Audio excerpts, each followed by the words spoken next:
Hello students, once again welcome to your own YouTube channel Learn English with Pradeep. I am Pradeep Kushwaha. Student, आज की class में हम voice जानेंगे. Voice क्या है, वॉइस कितने प्रकार का होता है और एक्टिव से पैसिव वॉइस बदलने के कौन कौन से नियम हैं. तो आज की क्लास में हम इसका इंट्रोडक्शन जानेंगे, इसका परिचय जानेंगे कि वॉइस क्या होता है. ग्रामर में वॉइस का विशेष महत्व है. हर प्रकार के बोर्ड एग्ज़ाम में, चाहे वो एकेडमिक हो या अन अकेडमिक, हर प्रकार के बोर्ड एग्ज़ाम में, हर प्रकार के एग्ज़ाम में वॉइस से रिलेटेड क्वेश्चंस ज़रूर पूछे जाते हैं. तो गाइस, वॉइस दो प्रकार की होती है, एक्टिव वॉइस और पैसिव वॉइस. एक्टिव वॉइस में सब्जेक्ट प्रमुख होता है, सेंटेंस की शुरुआत सब्जेक्ट से होती है, जबकि पैसिव वॉइस में ऑब्जेक्ट प्रमुख होता है. कार्य सब्जेक्ट पर ना समाप्त होकर ऑब्जेक्ट पर समाप्त होता है, अर्थात इसमें ऑब्जेक्ट विशेष होता है और सेंटेंस की शुरुआत ऑब्जेक्ट से ही होती है और इसमें वर्ब की थर्ड फॉर्म का प्रयोग करते हैं. जैसे एग्जांपल से शुरुआत करते हैं. आपके सामने एग्जांपल लिखा हुआ है. एग्जांपल से पहले हम लोग जानते हैं वॉइस क्या होता है. तो वॉइस किसी वाक्य में प्रयुक्त वर्ब का रूप होता है. वह रूप है जो यह दिखाता है कि या तो कर्ता कुछ कहता है या स्वयं कर्ता पर ही कुछ घटित होता है. याद रखिएगा, ये जैसे एग्जांपल से हम लोग देखते हैं, Ram is beating, Ram is beating, Ram पीट रहा है, या Ram is being beaten, Ram पीटा गया. इस प्रकार से हम लोग देखे हैं, राम इज़ बीटिंग, राम पिटाई कर रहा है, Ram is being beaten, Ram के द्वारा पिटाई किया गया. इस प्रकार से दो सेंटेंस यहाँ पर देख रहे हैं. अब राम और ये राम दोनों सेंटेंस की शुरुआत सब्जेक्ट से हो रही है, लेकिन यहाँ पर क्या हो रहा है, यहाँ पर यह दिखाता है कि या तो कर्ता कुछ करता है या स्वयं कर्ता पर ही कुछ घटित हो रहा होता है. जैसे कुछ और एग्जांपल्स की बात करते हैं. हम लोग जानते हैं कि सिर्फ 8 प्रकार के टेंसेस को ही हम एक्टिव से पैसिव चेंज कर सकते हैं. हम लोग 12 टेंस में से 4 ऐसे टेंस हैं जिनको पैसिव वॉइस में नहीं बदल सकते हैं.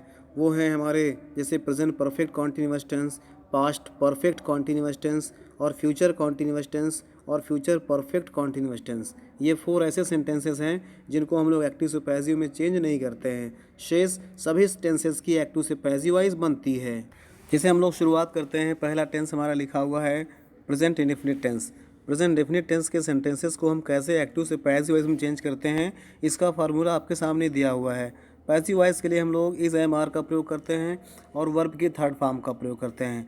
तो याद रखिएगा, प्रेजेंट डेफिनिट टेंस में इज एम आर का प्रयोग करेंगे और वर्ब की थर्ड फॉर्म का प्रयोग करेंगे. जैसे लिखा हुआ है, ही हेल्प्स मी, वह मेरी हेल्प करता है. ही हेल्प्स मी, यहाँ पर देखिए, ही हेल्प्स मी हमने क्या कहा था, सब्जेक्ट को ऑब्जेक्ट के रूप में और ऑब्जेक्ट को सब्जेक्ट के रूप में आपस में बदल लेते हैं. तो यहाँ पर ऑब्जेक्ट है मी, ये हमारा इधर आएगा सब्जेक्टिव रूप में आ जाएगा. मी का सब्जेक्ट होता है आई और आई के साथ एम का प्रयोग होता है, तो आई एम. और वर्ब की थर्ड फॉर्म का प्रयोग करते हैं. इस एम आर में से कोई एक लगाएंगे और वर्ब की थर्ड फॉर्म, तो क्या हो जाएगा, आई एम हेल्प्ड. और बाई के साथ हमको सब्जेक्ट लिखना होता है बाई, और ही को ऑब्जेक्टिव केस में लिखेंगे तो हिम हो जाएगा. तो ही हेल्प्स मी, वह मेरी मदद करता है. तो I am helped by him. याद रखिएगा, इसका स्ट्रक्चर आप लोग बना सकते हैं. जो एक्टिव वॉइस का स्ट्रक्चर कैसे होता है आप जानते ही हो. इसमें सब्जेक्ट होगा, वर्ब होगा, V1 या V5 होता है, प्लस ऑब्जेक्ट होता है इसमें. लेकिन जब इसको पैसिव वॉइस बनाएंगे तो इसमें पहले ऑब्जेक्ट आ जाएगा, ऑब्जेक्ट, फिर इज एम आर का प्रयोग करते हैं, फिर इसके बाद वर्ब की थर्ड फॉर्म, फिर बाई के साथ हमको सब्जेक्ट लिखना होता है. इस प्रकार से जब हम लोग इसको चेंज करेंगे तो ही हेल्प्स मी, आई, फिर आई के साथ एम, फिर वर्ब की थर्ड फॉर्म हेल्प्ड, फिर बाई हिम, ऐसे लिखना होता है. तो हो जाएगा I am helped by him. उसी प्रकार से नेक्स्ट देख लीजिए, आई हेल्प यू, मैं तुम्हारी हेल्प करता हूँ, मैं तुम्हारी मदद करता हूँ. यहाँ पर देखिए, यू ऑब्जेक्ट है, यू को हम सब्जेक्ट के रूप में लिखेंगे तो जाएगा यू. यू के साथ क्या लगाते हैं, आर का प्रयोग करते हैं, यू आर. फिर हेल्प को वर्ब की थर्ड फॉर्म में, तो यू आर हेल्प्ड बाई, आई का ऑब्जेक्टिव केस मी हो जाता है, तो पूरा मिलाकर हो जाएगा I help you, you are helped by me. Very good. उसी प्रकार से नेक्स्ट देखिए, जैसे लिखा हुआ है, शी टीचेस यू, वह आपको पढ़ाती है. यहाँ पर यू सब्जेक्ट के रूप में आएगा तो जाएगा यू. यू के साथ आर का प्रयोग करते हैं, और टीचर्स को हो जाएगा टाउट बाई हर, तो she teaches you, you are taught by her. उसी प्रकार से नेक्स्ट एग्जांपल देख लीजिए जिसे लिखा हुआ है वी रेस्पेक्ट हिम, हम उनकी रेस्पेक्ट करते हैं। हिम को सब्जेक्ट में ही कहते हैं, ही के साथ हम लोग इज़ लगाते हैं। ही इज़ रेस्पेक्टेड बाई, वीक ऑब्जेक्टिव केस होता है अस, ठीक है ना। मैं इसका कोई टेबल बनाकर आपको बता दूंगा सब्जेक्टिव केस और पोसेसिव केस में। तो अभी के लिए हम लोग केवल इस प्रैक्टिस को सीखेंगे, प्रैक्टिस जानेंगे। तो वी रेस्पेक्ट हिम, तो ही इज़ रेस्पेक्टेड बाई अस। उसी प्रकार से जिसे लिखा हुआ है पीपल स्पीक हिंदी इन बिहार, पीपल स्पीक हिंदी इन उत्तर प्रदेश, पीपल स्पीक हिंदी इन खरारी, तो पीपल स्पीक हिंदी इन बिहार। तो क्या हो जाएगा ये बिहार, हिंदी, स्पीक, पीपल। यहाँ पर देखिए पीपल स्पीक हिंदी, हिंदी को हम लोग ऑब्जेक्ट मान लेते हैं तो हिंदी इधर आ जाएगा। Hindi is speak, spoke, spoken, Hindi is spoken in Bihar. By the people लिखिए, चूँकि बोला तो लोगों के द्वारा जाता है इसलिए बाय पीपल लिखना कोई ज़रूरी नहीं है, कॉमन सेंस है, क्योंकि हिंदी बोलने वाले लोग कौन होंगे, ऑफ कोर्स लोग ही होंगे, इसलिए यहाँ पे बाय पीपल लिखना कोई ज़रूरी नहीं होता है। उसी प्रकार से नेक्स्ट देखिए जिसे लिखा हुआ है वी एक्सपेक्ट गुड न्यूज़, हम अच्छे समाचार की उम्मीद रखते हैं, आशा रखते हैं, एक्सपेक्ट रखते हैं, तो इसको गुड न्यूज़, ये हमारा ऑब्जेक्ट है ना, तो गुड न्यूज़ इधर आ जाए। Good news, good news, news से आप एस से मत समझना कि बहुवचन में है, ये सिंगुलर नंबर। न्यूज़, न्यूज़ हमेशा सिंगुलर नंबर में होता है। गुड न्यूज़ इज़ लग जाएगा सिंगुलर नंबर के लिए। Good news is expected by us लिखना कोई ज़रूरी नहीं होता है। गुड न्यूज़ इज़ एक्सपेक्टेड, हमारे द्वारा अच्छे समाचार की आशा है। अब हम लोग बात करते हैं प्रेजेंट कॉन्टिन्यूअस टेंस की। प्रेजेंट कॉन्टिन्यूअस का भी स्ट्रक्चर सामने दिया हुआ है। प्रेजेंट कॉन्टिन्यूअस टेंस में हम लोग इज एम आर और प्लस बीइंग प्लस वर्ब की थर्ड फॉर्म का प्रयोग करते हैं, याद रखिएगा। Is am are plus being और प्लस वर्ब की थर्ड फॉर्म यूज़ करके हम लोग उसको पैसिव वॉइस बनाते हैं। तो एक्टिव वॉइस आप लोग जानते हैं, जैसे आई am eating a mango, read the example, I am eating a mango, मैं एक आम खा रहा हूँ। इसको पैसिव वॉइस में क्या होगा, आम मेरे द्वारा खाया जा रहा है। A mango is being eaten by me. कैसे, अब देखो ऑब्जेक्ट आएगा a mango singular number is, a mango is, फिर बीइंग, फिर वर्ब की third form eat, ate, eaten, a mango is being eaten, object by I को me हो जाएगा, तो पूरा मिला करके I am eating a mango is being eaten by me. उसी प्रकार से एक और देखिए एग्जाम्पल लिखा हुआ है, दे आर सिंगिंग सॉन्ग्स, वे गीत गा रहे हैं।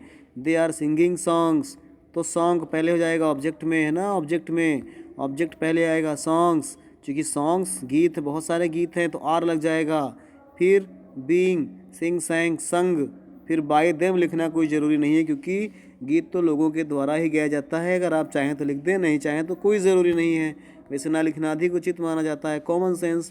तो सॉन्ग्स आर बीइंग संग, गीत गाए जा रहे हैं या गीत उनके द्वारा गाए जा रहे हैं। उसी प्रकार से जैसे they are repairing the bridge, वे पुल को रिपेयर कर रहे हैं, पुल की मरम्मत कर रहे हैं, या पुल उनके द्वारा मरम्मत किया जा रहा है, या पुल का मरम्मत किया जा रहा है।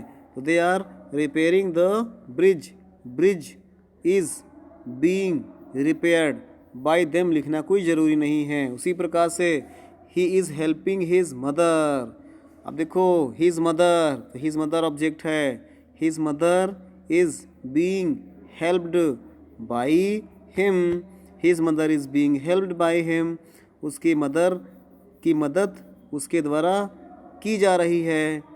उसी प्रकार से जैसे एक और नेक्स्ट है, they are discussing the matter, वे मैटर को डिस्कस कर रहे हैं, तो मैटर डिस्कस किया जा रहा है उनके द्वारा लिखना कोई ज़रूरी नहीं है, तो जाएगा the matter is being discussed. बस इतना ही बहुत है इसमें। तो हम देख रहे हैं इसमें कि प्रेजेंट कॉन्टिन्यूअस टेंस में हम लोग सब्जेक्ट को ऑब्जेक्ट बनाते हैं, ऑब्जेक्ट को सब्जेक्ट बनाते हैं, फिर इज़ एम आर को हम लोग सब्जेक्ट के पर्सन के अनुसार यूज़ करते हैं, फिर हम लोग बीइंग का प्रयोग करते हैं और वर्ब की थर्ड फॉर्म का प्रयोग कर देते हैं। चलिए नेक्स्ट नंबर देखते हैं, प्रेजेंट परफेक्ट टेंस को हम लोग कैसे बनाएंगे।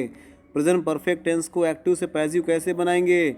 इसमें हम लोग हैज़ या हैव का प्रयोग करेंगे, प्लस बीन का प्रयोग करेंगे और वर्ब की थर्ड फॉर्म का प्रयोग करेंगे। Has have plus been plus verb की थर्ड फॉर्म का प्रयोग करके एक्टिव से पैसिव बनाते हैं। जैसे सेंटेंस देखिए लिखा हुआ है, I have finished the work, मैंने काम को ख़त्म कर लिया, मैंने काम को ख़त्म कर लिया। आई सब्जेक्ट है, हैव फिनिश्ड वर्ब हो गया, द वर्क ऑब्जेक्ट हो गया, ऑब्जेक्ट पहले आएगा। द वर्क सिंगुलर नंबर है ना, आई के साथ हैव था, लेकिन चूंकि द वर्क सिंगुलर नंबर हो गया इसलिए यहाँ पर हैज़ लगाएंगे।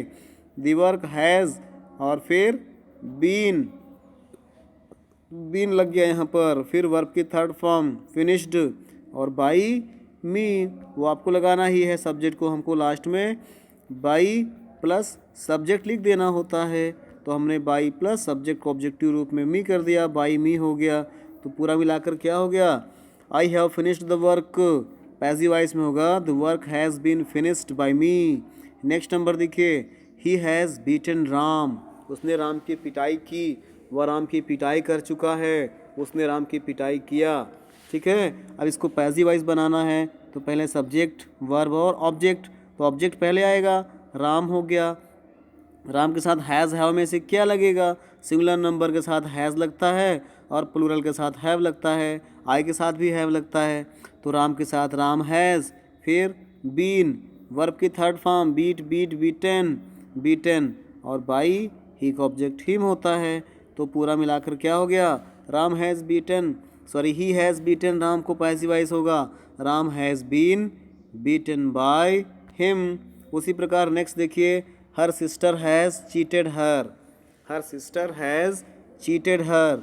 अब देखो हर सिस्टर सब्जेक्ट हो गया, हैज़ चीटेड वर्ब हो गया हर उसे, तो उसके बाद हर का ऑफ सब्जेक्ट क्या होता है, हर को सब्जेक्टिव केस में लाएंगे तो जाएगा शी के साथ हैज़ लगता है, फिर बीन आएगा, चीटेड हो जाएगा और बाई हर सिस्टर। इस प्रकार से जैसे एक और देख लीजिए लिखा हुआ है, राम हैज़ डिस्टर्ब्ड मी, राम ने मुझे डिस्टर्ब किया, राम ने मुझे बाधित किया, परेशान किया। तो राम सब्जेक्ट हो गया, हैज़ बीटन वर्ब हो गया मी, तो मी को सब्जेक्टिव में आएगा तो आई हो जाएगा, आई के साथ हैव लगता है, फिर बीन, फिर डिस्टर्ब्ड बाई राम, तो क्या हो गया पूरा, ये हो गया I have been disturbed by Ram.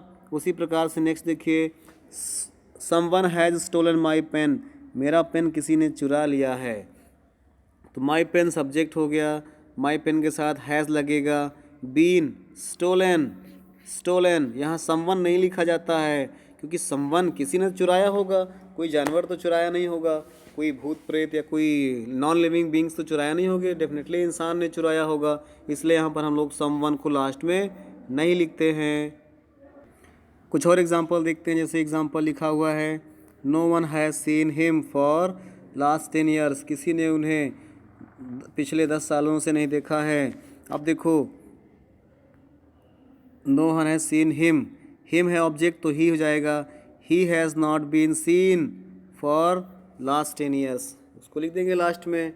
फिर से एक बार देख लीजिए इसको, no one has, no one हट जाएगा, अच्छा no one has seen him for the last 10 years, तो ऑब्जेक्ट पहले खोज लिया हमने, ऑब्जेक्ट को सब्जेक्ट बना दिया, ही के साथ क्या लगेगा हैज़, नॉट भी है ना, नो वन किसी ने अर्थात नॉट भी है, not been seen for the last 10 years.